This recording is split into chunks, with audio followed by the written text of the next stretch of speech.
আৰু খা আছে দেই ল'ৰাটো তাৰমানে সদায় বাপেকক মানে সি চিঠি দি থাকে মানে মেইল দি কৰি তাৰমানে জম্মু কাশ্মীৰ থাকি জম্মু কাশ্মীৰ থাকি সি এইটো শুনিছ যে জানো বাৰু সি কৈছে মানে সেই পূজনৰ পিতৃ দেউতা মই ভালকে পালোগে বেয়াকে পালোগে সেইবোৰ কয় আৰু লিখি আৰু সদায়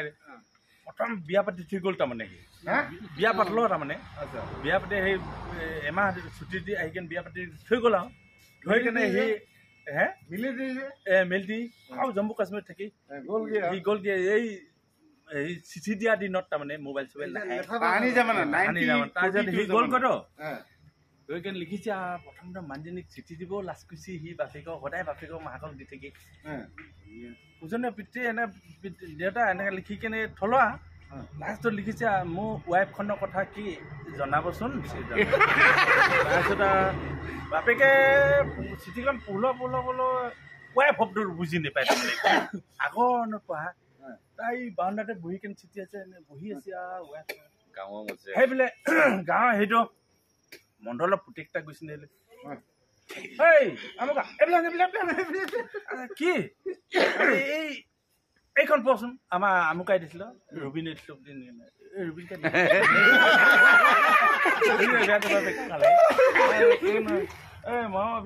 পঢ়োৱা ৱাইফ এই ৱাইফ শব্দ কি সেইটো সিও পাহৰি থাকিলে বেছি বহুত দিনলৈ লিখা পঢ়া সি ৱাইফ মানে সি মেলটি নহয় মেলটি ৰক আনি নেকি সি ৰক কম্বল আনি নেকি সি আনি থৈছে ঠিকে যা হৈ গ'ল বহি পালো মই ভাবি আছিলো তাৰপিছত লিখি পেলাইল নে সি তোৰ বৰ্তমান ৱাইফখন তোৰ ভাইটিয়ে ব্যৱহাৰ কৰি আছে তই চিন্তা নকৰিবি তাৰপিছত সি ছুটি টুটি কাটি মেলি গুচি আনো আকৌ পিতাই বুলি মোৰ কি ৱাইফখন বোলে দেউতাই ভাইটিলৈ আছে বুলি ৱাইফ মানে কি বুলি ভাবিছ তই কমলখন কথা নাই কৈছ ন কমল কথা নহয় নাই মোৰ মানুহজনী কথাই কৈছ মানুহজনী কথা নহয় নাই মই কমল কথাই মানুহে কয় তেতিয়াই বুজি পাইছো তাৰমানে ৱাইফ মানে তাৰমানে কমল নহলে মানুহজনী তাৰমানে ইমানে